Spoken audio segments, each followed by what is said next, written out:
In other words, 6 times that number is 1,920, right? If you want it all from strangers, you would need 16,000 because the conversion rate is 2%. So 2% of 16,000 is 320. If you did 50-50, it'd be 960 and 8,000. 960 Mets, 8,000 strangers to do 160 on each of those. If you're a single agent, 32 sales, you're going to need between 192 Mets or 320 Mets, right? If you got it all from strangers, if I moved here and didn't know anybody, I'd need to attack 1,600 strangers. That would be, again, geographic and or demographic farm. What's a demographic farm? FSBOs is a demographic farm. It's not where they are, it's who they are. Expireds is a demographic farm. School teachers is a demographic farm. First-time buyers is a demographic farm. Real estate investors is a demographic farm. All this is about who they are, not where they are. And they can be farmed. Who they are can be farmed. Does that make sense? Yeah, so the 32 sales would be that, and then that would be 1,600 strangers. The combination would be either 96 or 160 Mets, and then 800 strangers. Got it? Okay. And the point is, you'll be somewhere in that zone with the Mets. It depends on the quality of your Met database. How good is it, right?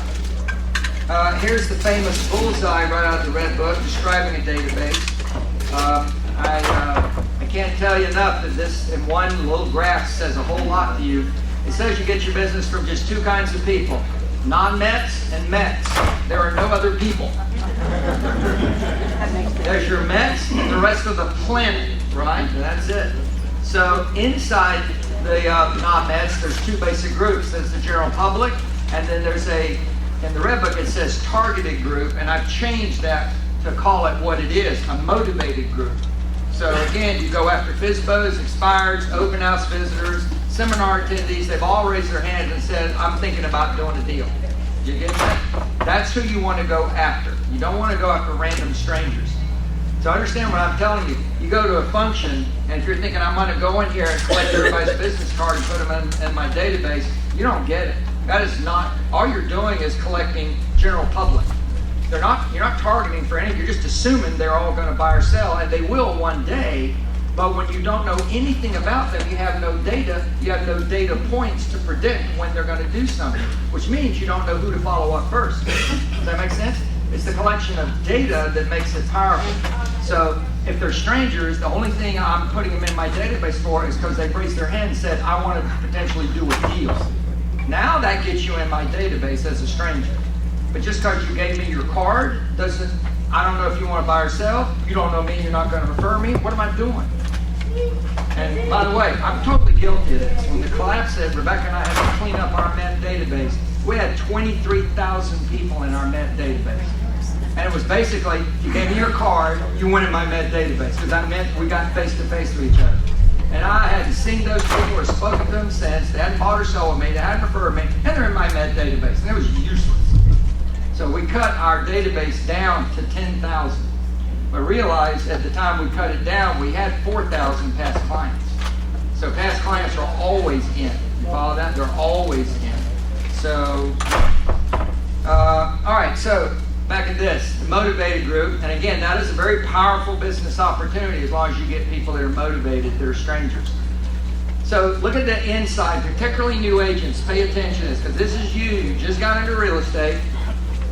If you've lived there for a number of years, you know people, and now you're going to start, quote, working them, and you need to separate them out into these categories. You have people that are your core advocates. You have people that are your motivated Mets. And you have people that are connected, and then you have the general network, rest of those people. Now look at the millionaire agent numbers on this. The millionaire agent numbers. They have 1,765 network Met people. They have 100 people that are connected people. They have 50 people that are motivated Mets, and they have 5 core advocates. And these are the people that have netted $1 million. And I said this earlier today, if you're a new agent, you should build a core 150. Remember me saying that? So you start right with that group of people. Who among the people you know is just ready to give you a deal now, or already has. You got your license and somebody said, I'm so excited for you. We want to sell our house and we want you to help us. Or my cousin selling it, I told me he had to hire you because I loved you. Yes?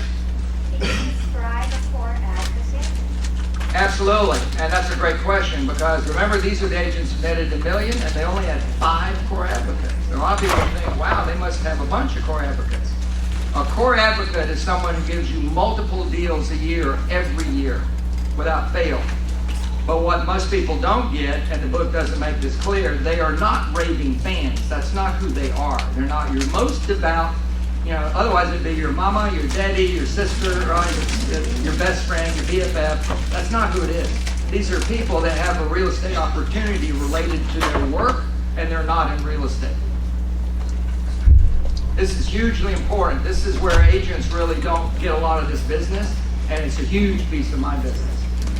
Simple example, in 2005 when we sold 486 houses, we didn't have 5, we had 4 core advocates. The 4 core advocates were responsible for 138 sales.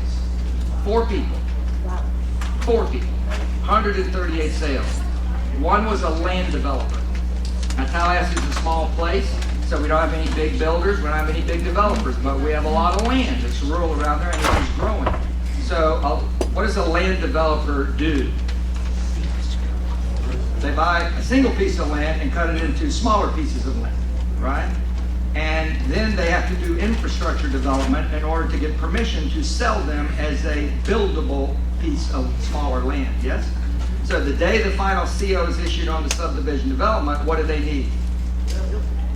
No,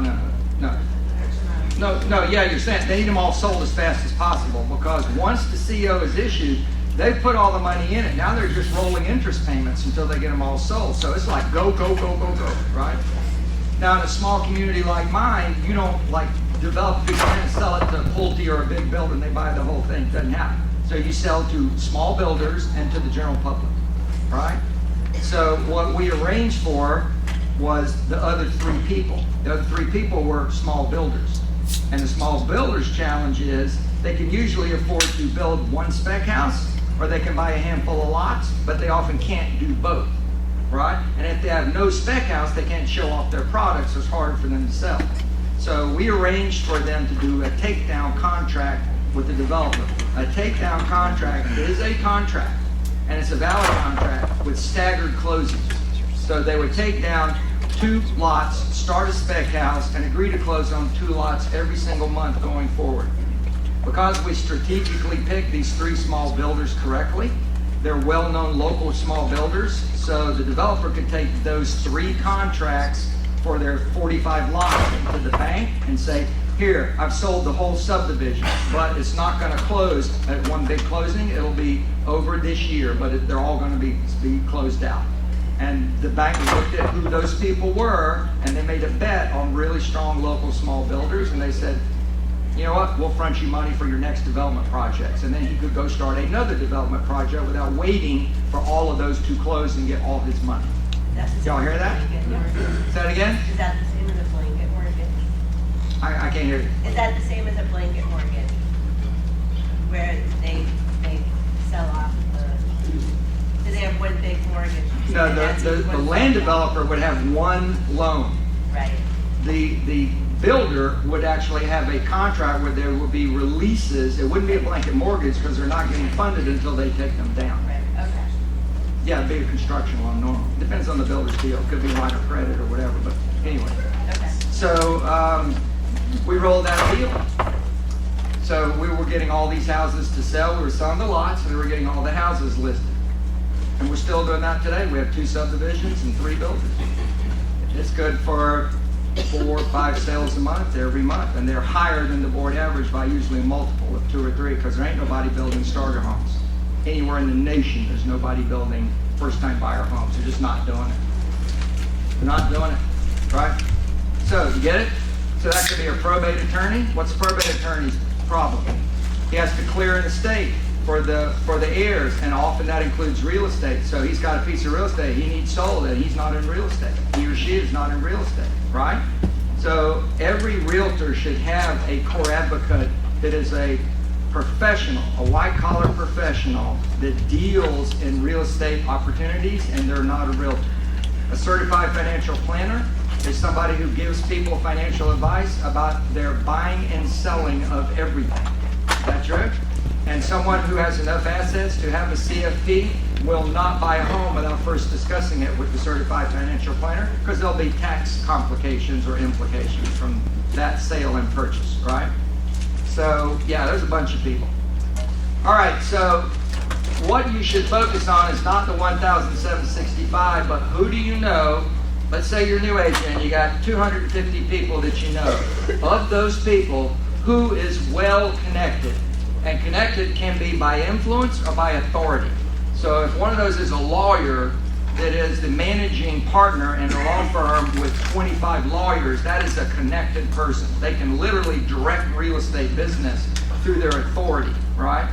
The other would be influence. Some of the best referral resources we've ever had have been school teachers who are connected by influence, not by authority or position. Every one of our kids, every grade they've gone to, all the parents always say, well, what grade is Logan in? He's going to third grade. Oh, he needs Miss Johnson. She's amazing. Everybody would tell you to get Miss Johnson. Miss Johnson has influence. You get that? Ms. Johnson. Everybody loves Ms. Johnson. Ms. Johnson's got influence. One of those teachers actually went on our team. Got her on our team. We said, all we want you to do is just be on the team. We'll do everything else. And she did. She did. Sold 47 properties her first year. 47 properties. And then she decided she didn't like it and she went back to teaching. And it's like, oh my God. Oh my God. Oh my God. So, 50 motivated people. 50 motivated people. These are people who will support you, actively support you. They're not at the level of the core advocate, but these are people that are motivated to help you. And then the core advocates, we've already talked about who they are. You have to build those. They're not going to just fall in your lap. You will have to build them. All right. This is the lead gen model. This is a recap. This is you just calculating how many people you need. So if you wanted to sell 50 homes a year, you do 50 times 12, which would be 600 divided by 2. That'd be 300 MEPs you'd need. That's MREA 1. Or MREA 2, you want 50 multiplied by 10, you need 500 MEPs. Everybody got it? Very simple. The stranger deal hasn't changed. You want to do 50 sales, it'd be 50 times 50, 2,500 homes you got to market to get 50 sales. The combination would be simply half of number 1 and half of number 2. Very simple, very straightforward. Yes? Okay. This ladder in the red book is extreme power. This years of research to create this, and there's so much power in just understanding what you're staring at here. The money's in the middle. The MREA average agent that netted $1 million sold 320 houses, 160 sellers and 160 buyers, with the average price of $250 at a 3% commission. That created, out of 80 million, 2.4 million GCI. They had the cost of sales of 700. They had the operating expense was 700, and they netted 1 million. Right? That's the money. Over here, this is the seller side, this is the buyer side. At the very top in the center is today's topic, lead gen. And what does that say graphically? There are two purposes of lead gen, seller and buyer appointments, period. That's it. A lot of people think lead gen is about sales. It's not. It's about appointments. Your seller and buyer system are about sales. The lead gen is about the appointment. Once they get in your world, you plug them into a system that spits out a sale. Y'all follow that? It ain't lead gen. It's the system. So, MREA 1 again, 80% conversion of listing appointments to listings taken, 65% conversion of listings taken to closed sales. Buy side, it's the inverse, same factors, same coefficients, but the inverse, 65% of buyer appointments listed, 80% closed. Both start with 300 plus, both end with 160. What's the relationship between appointments and closed sales? Move the decimal point. It's 30 and 16. It's about double. It's a little better than double, but it's about double. And that's the way you should think, 2 to 1. Whatever number of houses you want to have closed, sold a year, you need double that number of appointments. And if you're going to run a seller-based business, it needs to be at least 50% sellers. Yes?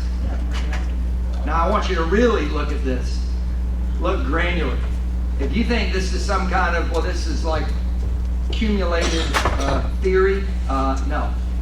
Look at actually how many listing appointments it was. 308.76 a year. The listings taken was 246.96. The listings closed were 160. Now, why do you think those decimal points are in there running out to the hundreds? Because of Gary Keller and the way he thinks.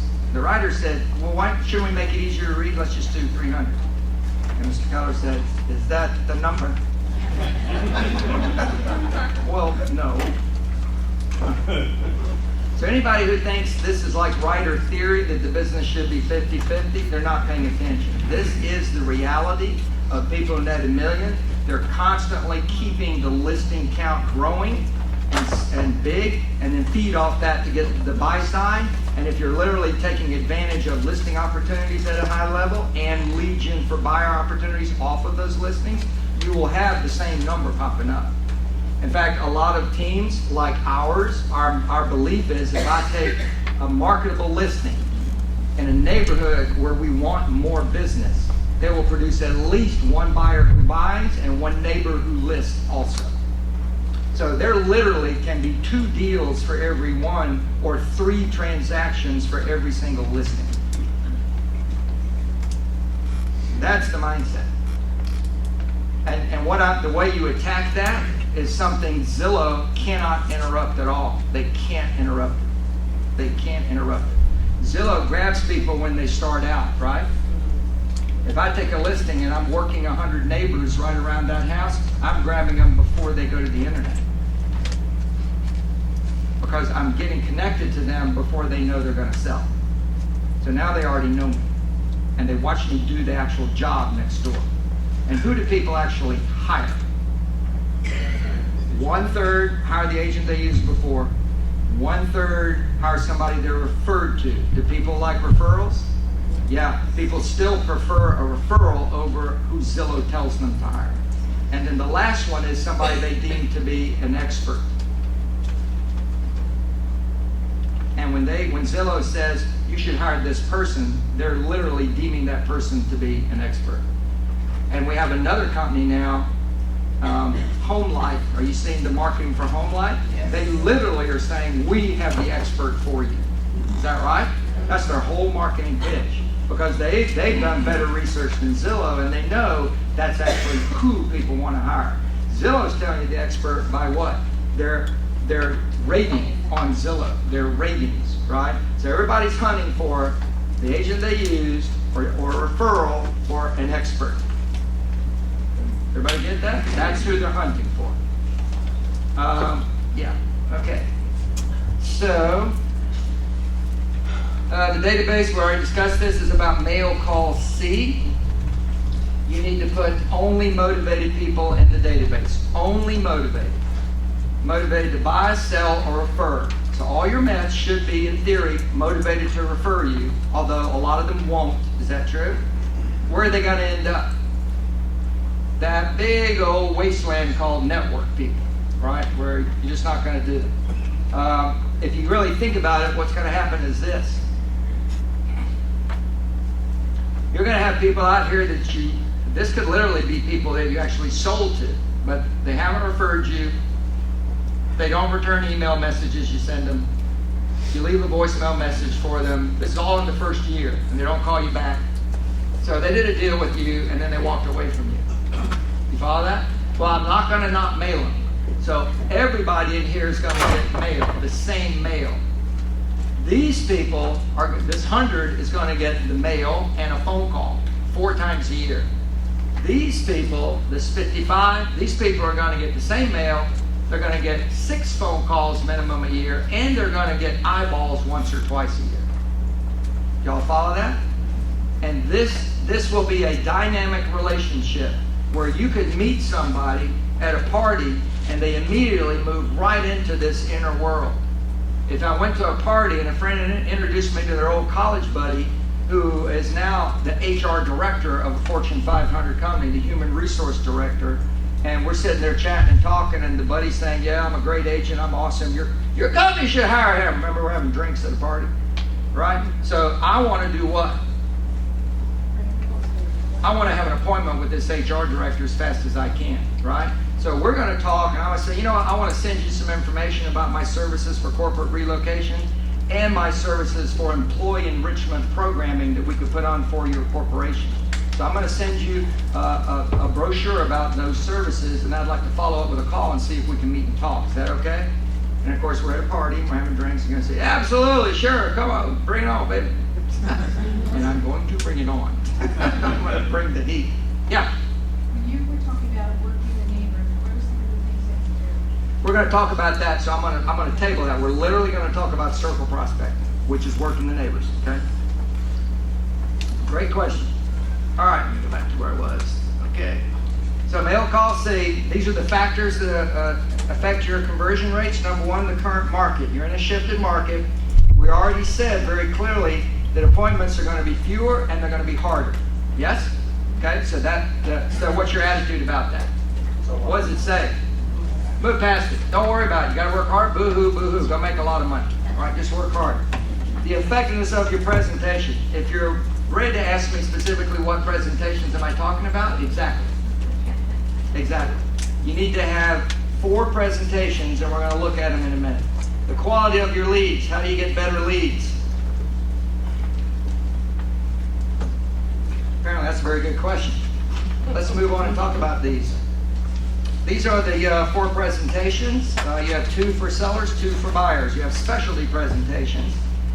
The 2 for sellers and the 2 for buyers are very similar. You have a presentation they see before the appointment, and then you have a presentation they see at the appointment. And they are not the same. You're not just rehashing what was in the pre-list package. The pre-list presentation should be thought of as global. You're painting a big picture for them. Here's a consumer that's about to buy a property or about to sell a property.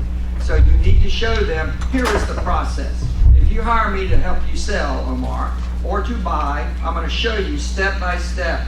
First point of contact, all the way to the closing table. I'm going to step it out. What am I writing? What am I writing out? Come on, we already talked about it. Yeah, but what do we call it? My seller system. I'm glad he's not going to call it like that. I'm not going to necessarily say that, but I'm writing out what my seller system is. From first point of contact to the closing table, I'm going to write out, here's what's going to happen. So in the first week, you're going to see, I think it's 16 things we're going to do in 7 days. And it's all documented. And then, all the way to the closing table. That'll be about 8 or 9 pages of information. Then we're going to talk about the marketplace. Now, the marketplace has to be current, relevant information. The way that a lot of people do it, I'm certainly not unique in this at all, but a lot of people do it very similarly. So you're going to use one simple template, and it'll show you very simply, usually by price. So I'll do my market, you'll have to do it for your own market. So for us, it starts at 100, 200, this is house prices, 300,000, 400, 500, you get the point. We stop at 1.5 million because we ain't had a sale over 1.5 million in 12 months. So we just stop right there. This will be units. So they'll be, and months. So this is 12 months and units. So there's a trend line here. And it'll show you a trend line for $100,000. Here is today. So the first graph, so there'll be a graph line for each one of these. So the first graph would be listed inventory. The second, there'll be another page, it'll be the same graph, but it would be tracking pending inventory. There'd be another page, it'd be tracking expired inventory. There'll be another page, it would be tracking withdrawn inventory. There'll be another page with sold inventory. There'll be another page with new construction inventory. There'll be another page with REO, another page with short sale. And if you don't have any of them, just drop it. But if you have them, in some markets now, these two, the trend line is starting to go up. Y'all hear that? It's happening around the country. So you need to start tracking that in the trend line. Residential investment property. So they'll be seeing 12 months of trend lines on these inventory areas for every price range. So if they think their home is worth $400,000, they can find out what the trend line is in every single one of these categories. Does that make sense? There'll be another trend line for days on market. There'll be one for list to sell price ratio. So when they look at all of these trend lines, and by the way, this is exactly what they're looking for on the internet, and they can't find it easily at all. They can't find this data. But they particularly want to know what is the trend line in the neighborhood. We are there, when you're talking to a buyer or seller, we are there to educate them about the market. It's up to them to make the decision about whether they're going to buy or sell. But the most important thing they want to know is what the devil is the market like. Is that true? Yep. We have a lot of people, I mentioned this in the very beginning of the day, we have a lot of people that are taking overpriced listings. A lot of people. And why is that? Because they themselves, agents, are not tracking the market. If they knew where the market was actually headed and they were presenting that evidence to the seller, they would know much more the need to talk realistically to the seller, and the seller would be better educated to not reject out of hand what they're telling them because of all the data that says, you know what, you got 7 months of increasing inventory. Your days on market has gone up 50% in the last 7 months, and your list to sell price ratio has fallen by 4.5 points. You have a declining market with increased competition. You have to price aggressively or you have no hope. Y'all follow that? Now this data will be 8 or 10 pages. So we have 8 or 10 pages of the process, 8 or 10 pages about the market, and this data again is always up to the end of the last month. So the data in our pre-list packages is 1 day old or 30 days old, but no older than 30 days. So we usually have, every month we print 20 pre-listing packages for both. As we get to the end of the month, we stop printing them. And our goal, of course, is not to have a bunch of packets that we throw away, but we also have a heat shrink binder now for all of our presentation folders. So we just heat it up, pull out the old data, put in the new data, and then heat it back and it closes again, right? Simple. And then the third thing that's in the pre-listing package is your value proposition. What do you bring to the table? What is your value proposition? In other words, why hire you over the how many ever agents are on your board of realtors? If you don't know what your value proposition is, you need to sit down and create it. You need to really think about it. You really do need to think about it. If you don't think about it, then you're just like the rest of the realtors. And what does that mean? You're a commodity. And what does that mean? You're going to get challenged on your commission. And you won't have a defense because you don't have a value proposition. Right? I'm telling you, that's it. The pre-listing package will also include, and I already mentioned this, forms to fill out. For a buyer, it will be a wants and needs analysis. There is a free download from Buyer Mastery and Winning with Buyers, free downloads on KW Connect. One is a 4-page wants and needs analysis, which I highly recommend. If you're doing a lot of relocation, there's an in-depth one that is, hold on to your britches, 26 pages long. Well, realize people that are moving to your area have a lot more questions than somebody who lives here. I mean, they want to know about podiatrists, pediatricians. I mean, there's all kinds of stuff they want to know about that a local person already has those people, right? So, yeah. And at a higher level, you need these. First-time buyer, buyer presentations, investor, buyer presentations, distressed seller, seller presentation, relocation, etc. At a higher level. I can tell you that the finest agents have 8 or 10 kinds of presentations because there's such power in having those presentations. It just works. Okay, lead gen truth. Until you have enough leads, somebody have a question? No, I thought I heard something. Okay.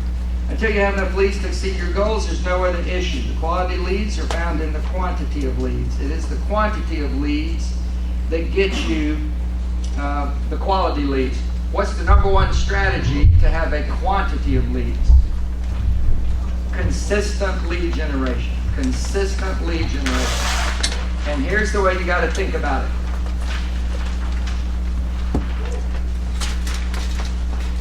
Y'all need a page over here. I'm ignoring you. Not really. Here's the way you need to think about a consistent lead generation plan. You have a generic 30-day calendar. Generic 30-day calendar. It's got 4 weeks.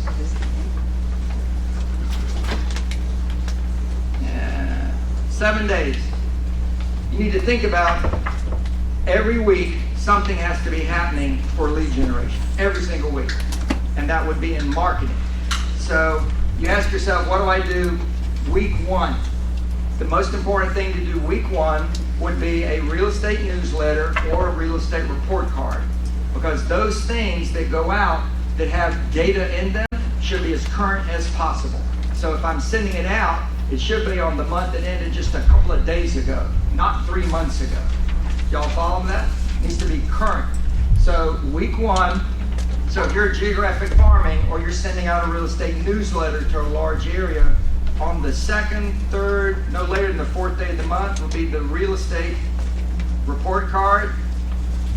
I'm going to show you some samples later today of one of our real estate report cards or the real estate newsletter.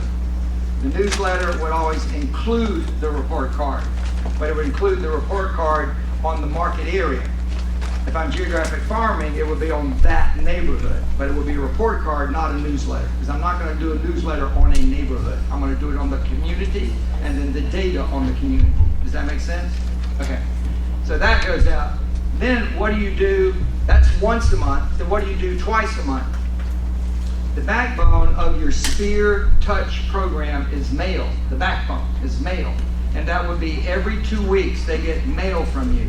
Now whether you do snail mail or a digital email postcard, I don't care which it is, but I prefer you do the digital. I do believe in some snail mail, but the power of digital marketing, of a digital postcard is what? What's the power? It is cost effective, but that's not the value. That's not the value. I'm trying to make money. I'll spend money to make money. Say that again? Have it on their phone. Automatic, have it on the phone? Yeah, I like all that, but you're still missing the big thing. Technology. Click-throughs, click-throughs, click-throughs, click-throughs, click-throughs. What are people doing with their phone all day long?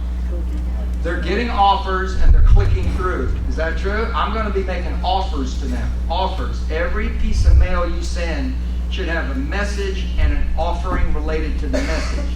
And if you're not doing that, you're literally sending junk mail.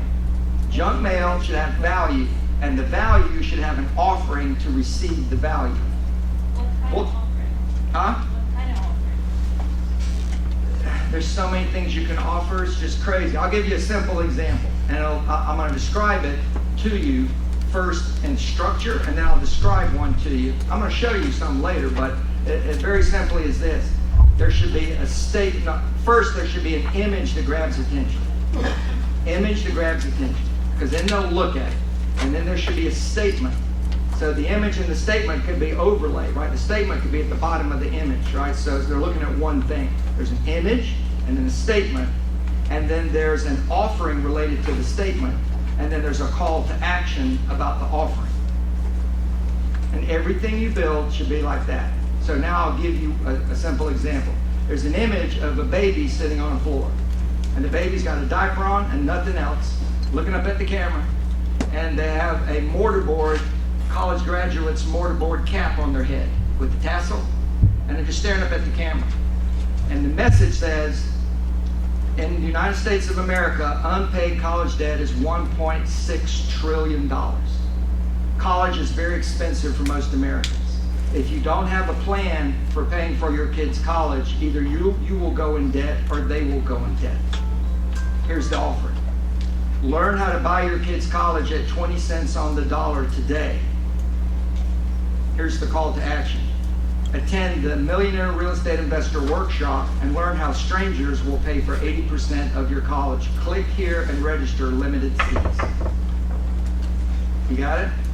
Image, statement, offering, call to action. And what's in the call to action if it's digital? The click-through. And then where will they go? To your website. And this will be in command on your digital command platform, user-friendly consumer website. Does that make sense? Okay. All right, so you have sphere mail here and sphere mail here. So the second and fourth month. Then you ask yourself, okay, that's once a month, that's twice a month. Now what do you do every week? Every week you should shift into prospecting. Every week. Now we start with prospecting. And once a week, you should do a prospecting activity that is a very specific activity. And it is get inside groups of people. A group of people. So if you had a geographic farm of 500 homes and you were mailing the real estate report card at the beginning of the month, every single weekend you should go out there on the weekend and door knock 50 doors. 50 doors. That's less than an hour. But if I door knock 50 doors, I'm getting in front of a small group of people. They're not all together, but I'm getting in front of 50 people in 1 hour. Y'all follow me? And what are you talking about? The report card. The report card. The report card. There's nothing you need to guess about here. You're talking about the report card and whatever the offering was. Right? If you sent 2 postcards, I sent 2 offerings. Right? So whatever you sent, there will be an offering. So you're doing the group event, so an open house on a Sunday where you get 10 or 15 people to show up, that is a group of people. You go and stand there for 2 hours and hope a small group of people show up. Yes or no? Yes? If you do a seminar on Saturday for first-time buyers or buyers, you're hoping 25 or 30 people will show up and you will get business after 2 hours in front of a group of people. Now I go bigger than that. I'm in some rather large groups. I'm in a Rotary Club. It's 250 people, big Rotary Club in little Tallahassee, Florida, the original Rotary Club there, and I've been going there for a long time. When we moved to Tallahassee, my wife and I literally targeted groups in the paper because they would announce, the newspaper had a column called What's Going On Today, and we would look at it every single day, and we were looking for groups that we thought we might be interested in, and we would attend the group.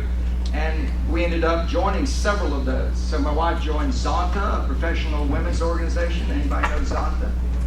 I joined Rotaries, 250 people. Rotaries, very simple. I go there for an hour and a half. I eat rubber chicken and banquet beans.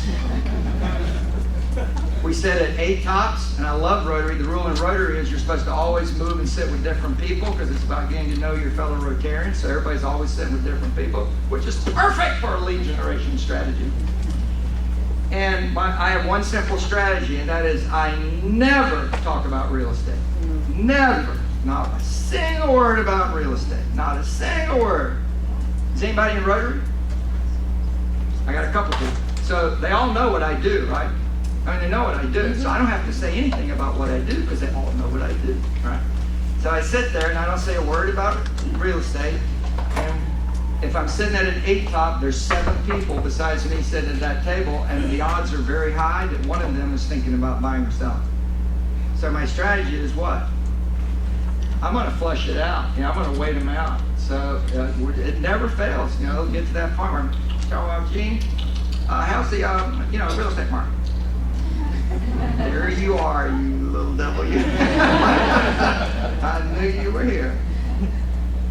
I don't know, Charlie, why do you ask? I'm just curious. And why are you just curious, Charlie? Now, the rest of the table knows what I do, so they all start smiling. They know what's going on here. And I don't get into a big discussion. I say, you know what, Charlie? I'd love to walk you to your car when lunch is over, and we'll have a little chat about the real estate market. And that's all I got to say. Now, if he doesn't say, no, I was just curious. If he doesn't say that, then it's a real lead. Get that? If I just casually say, I'll walk you to your car and we'll talk about the real estate market.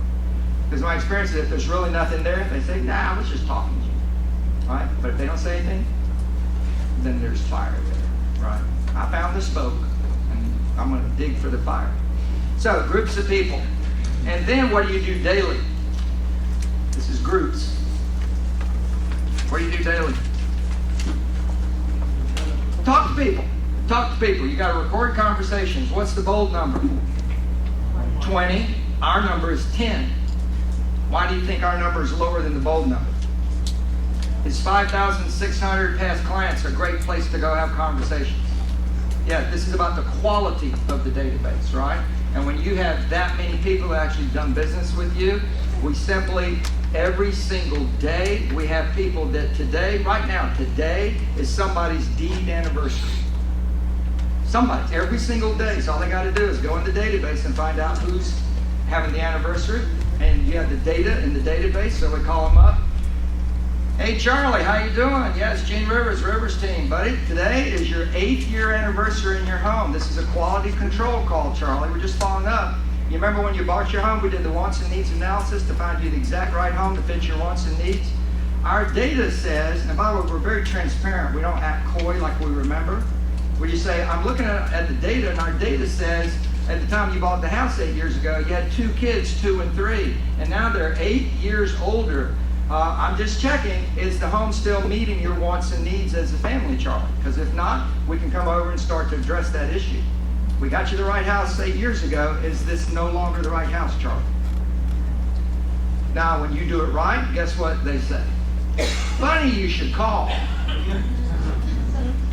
Because what is 8 years statistically? Oh, they're in the zone. If they have 2 small kids when they bought it, what does the Census Bureau say? They're going to move twice between K and 12. They're right in the zone. They're right in the zone.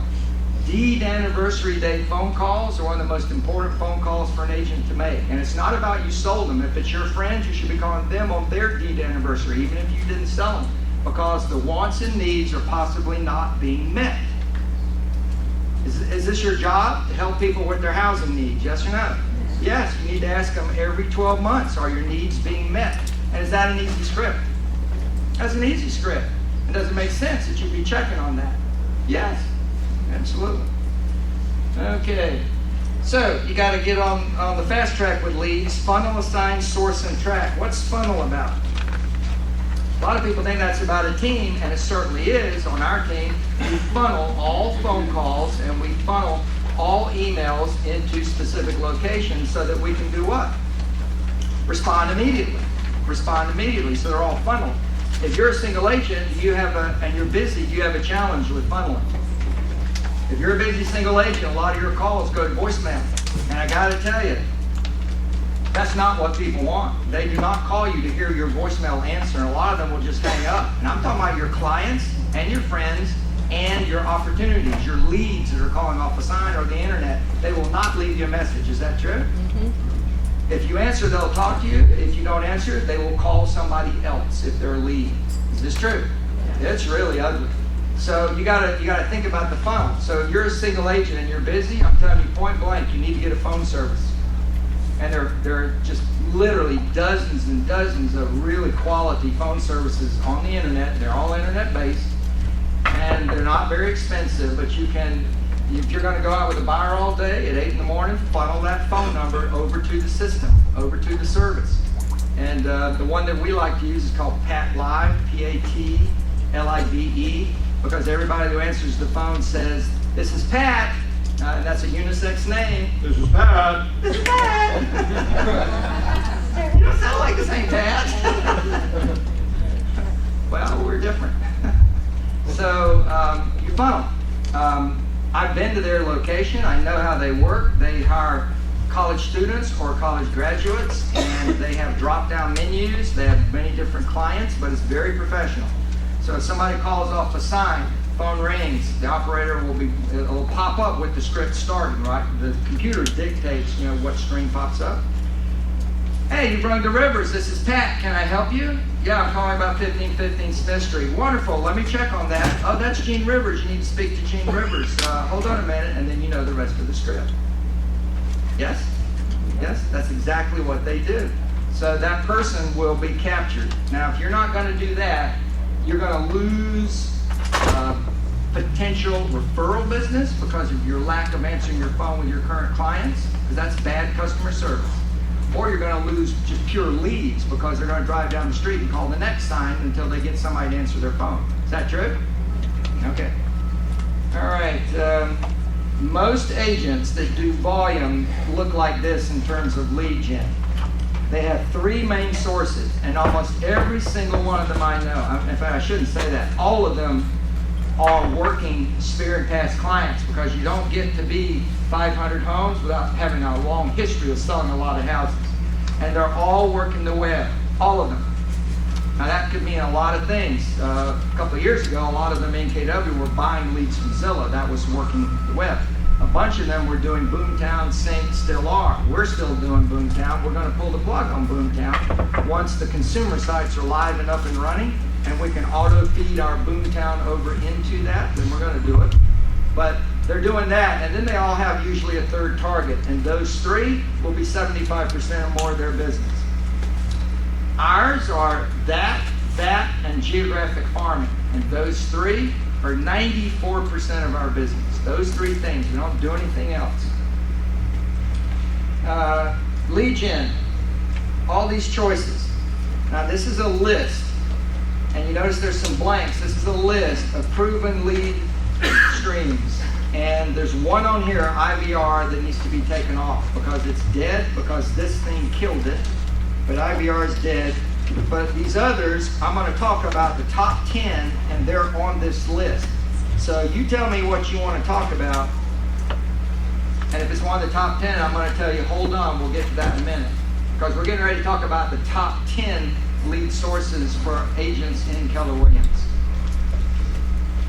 What do you want to talk about? Sponsorships, yes. We've done sponsorships for a long time. Our favorite things to sponsor are charitable causes. So we support March of Dimes fundraisers. We support American Cancer Society fundraisers.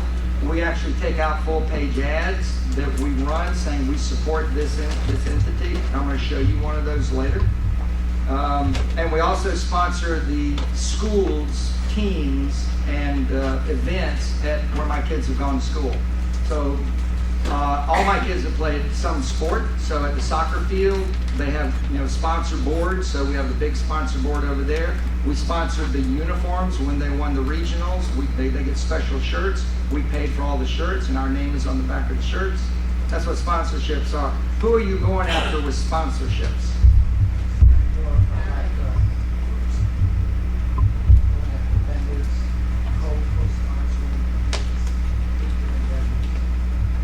You mean vendors that can contribute to your success? You mean like give you money?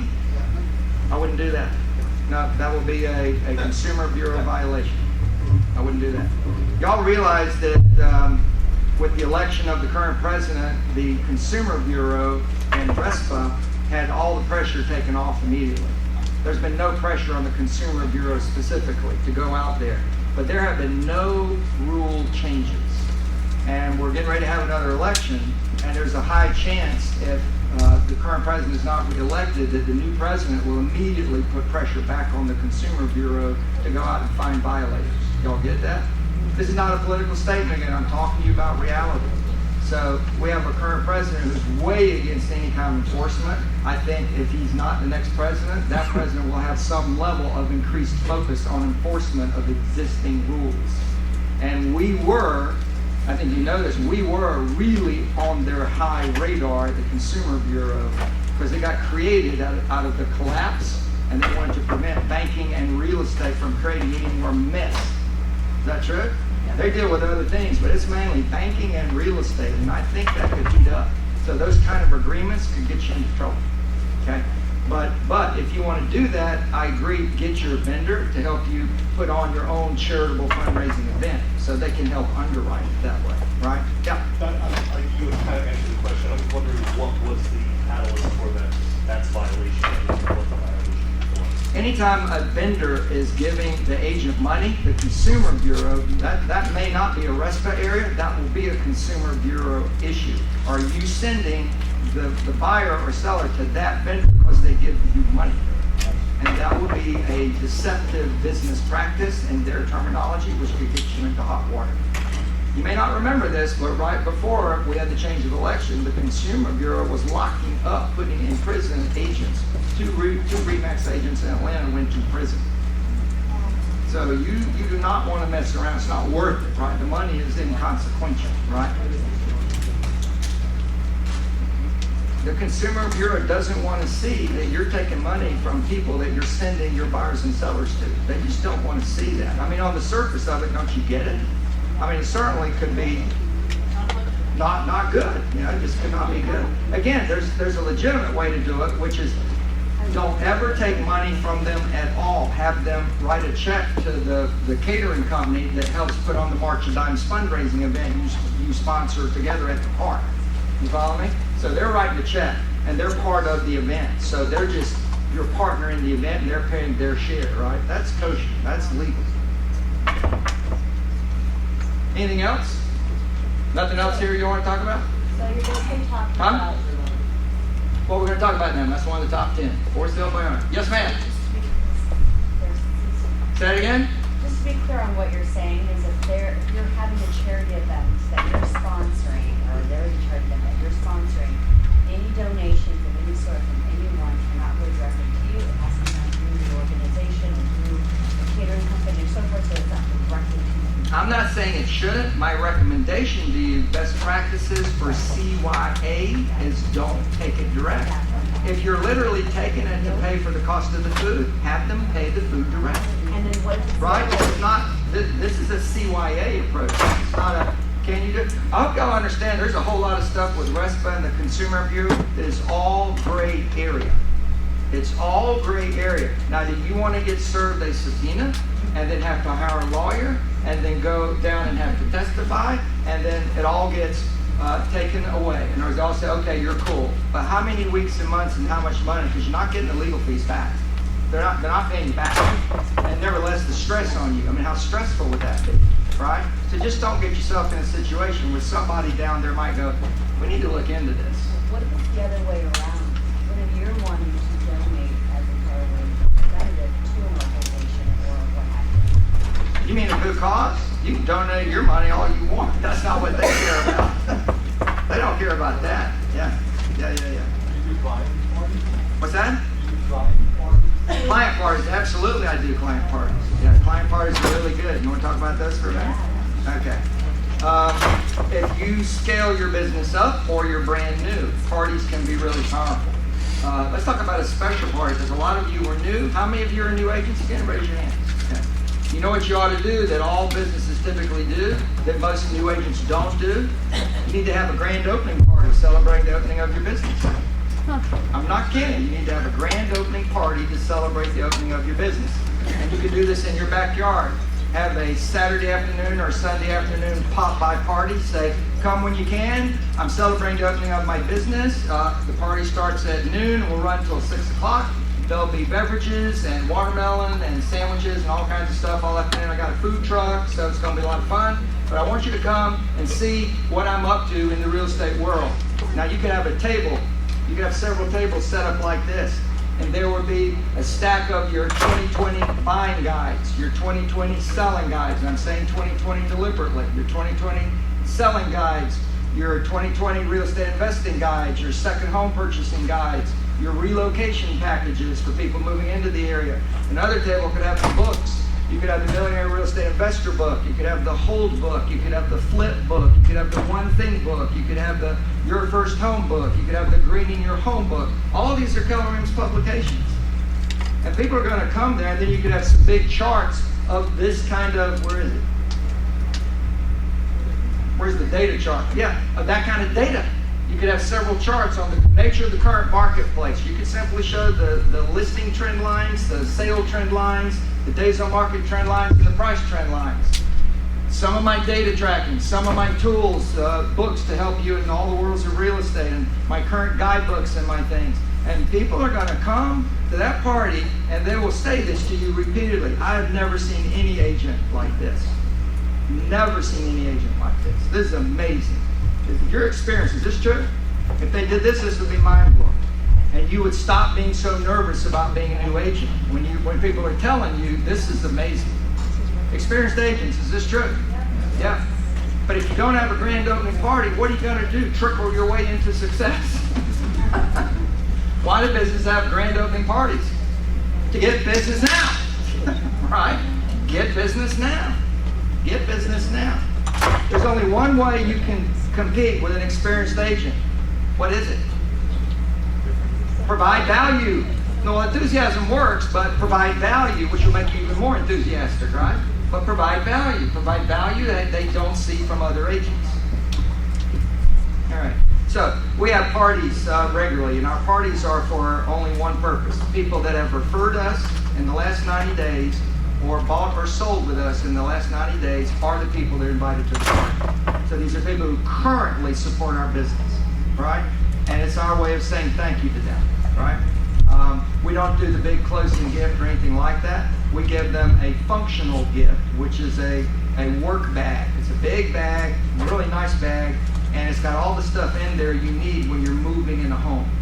So it's got coupons for free pizza, it's got popcorn for the microwave, it's got 2 big paper towel rolls, it's got some toilet paper, soap, nail kit, tool kit. There's all kinds of stuff in there. That's all the stuff you need when you move into a house. Y'all get that? It's a very utilitarian gift. And then when it's used, it's still a really good bag, and it's branded. It's our branded bag, right? So they get that at the closing, but in terms of the gift, it's the party. And our parties are designed to be parties with a capital P, and it's not ego. It's I want them talking about the parties where at work. On Monday, when people say, "What'd you do this weekend?" I want to say, "We went to a party. You can't believe the party we went to. It was our realtor's party. It was unbelievable." What was the call from Coke, didn't I? You know, on the mug, yeah. No, we have really powerful big parties. Is that it? Okay, all right. Nothing else? Let's keep rolling. So, these are our touch programs, and I think KW agents know these the minute they see them, 8x8, 12 direct, 33 touch. I'm not quite sure they really understand them at the level that they should. This 8x8 is a high-touch, short-term campaign. High-touch, short-term campaign. At the end of the campaign, you have a decision to make.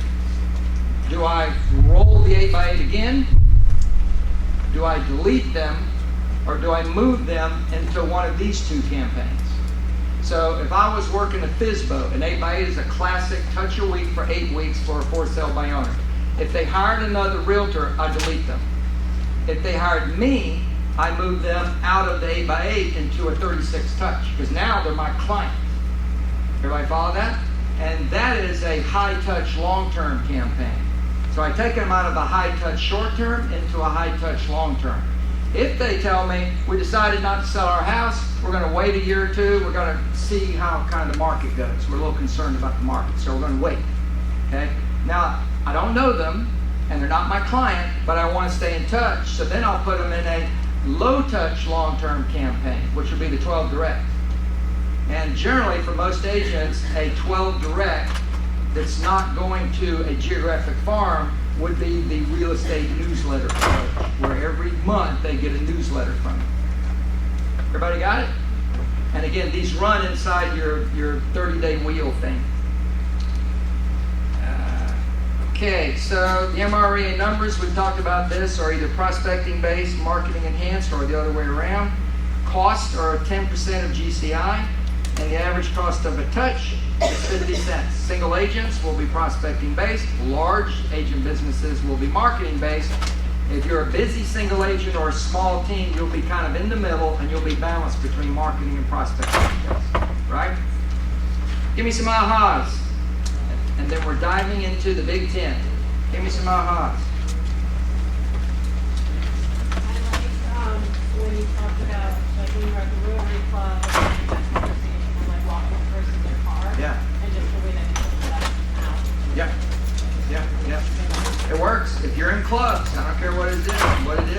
My wife and I routinely were very involved in our kids' schools. Number one, because it's our kids and their school. I mean it. That's very important to us that we're engaged parents in the classrooms, right? But that often translated into, we didn't go and drop our kids off and leave. We would go early and tell our kids to go in and see their teachers. If they're struggling with something, the teachers all have open hours before the day starts, right? So they could go in and get some tutoring, which is good for them. But then we hung around out front and became volunteer greeters to help the other parents that are driving in, right? So we just get to talk to all the parents. and we get to talk to the teachers, and we get to talk to all of them every day, at least twice a day. We got a ton of business out of just being engaged in our kids' schools. My wife actually volunteered to become the head of the parent-teacher appreciation lunch, and when she took it over, it was one lunch a year, and it was around Thanksgiving, sometime in that zone, and it was always a regular. And they would go into the elementary school classroom, and the parents would, or the teachers would be sitting on the little tiny chairs and tables, and the parents would just bring in potluck, right? So there'd be like 19 macaroni and cheese dishes. Now my wife owned a restaurant and a catering business, and she said this is pathetic on so many levels. So she restructured the whole thing. She got circle tops, linens, flowers, got donated flowers from the local florist, and then she created menus and told the parents, choose your dish online. So she had a catered meal all mapped out, and it was, just the right amount of salads and breads and desserts and all that stuff. And then she got the string quartet from the school orchestra to come in and play music the whole time. And they loved it so much they started having 3 luncheons a year. Now my wife was the center of all the parents who wanted to help, and then all the teachers who came. And we got a lot of referral business. I mean, a lot of business. It was awesome. We still get business from that school. Our baby's gone 2 years now, we still get business. All right, yes. Prospecting based on the anniversary date. That's absolutely, I'm telling you, that's something agents are missing out on all the time. And it's a really legitimate question. Is the home still meeting your wants and needs? And a lot of people, it's not. And a lot of them are kind of dealing with it, but not kind of doing anything about it. And that's why I catch them before they go to the internet. Because they're kind of feeling it, but not doing it. I don't know. We're thinking about it. I don't know. Right? Any others? Give me another aha. Or how about back there in the dark room back there? Y'all are like in the outer. Yes. Go ahead. I'll take it. You need to have a value proposition. You need to have a value proposition. Yeah. One thing to do is if your own stats, if you're LORE, do y'all know what I'm talking about? If your LOR is better than the board average, you need to document that with an average sales price. Our average sales price in our board is close to $250,000, so we have a one-page form that says, here's what you get when you hire the Rivers team at an average price of $250,000. We sell in 1/3 the time of the average agent in the board of realtors. That means you save 2 months of interest on your loan, and we show a number on what the interest costs. You save 2 months on insurance, and we show what that number costs. Are y'all following this? Okay. You save on money because our list to sale price ratio is 2.6 times higher than the board of average. So on a $250,000 house, that's $6,000. So we add it up, and right now on a $250,000 sale, compared to an average member of the board and the Rivers team, you're going to make $7,800 more. And I documented it.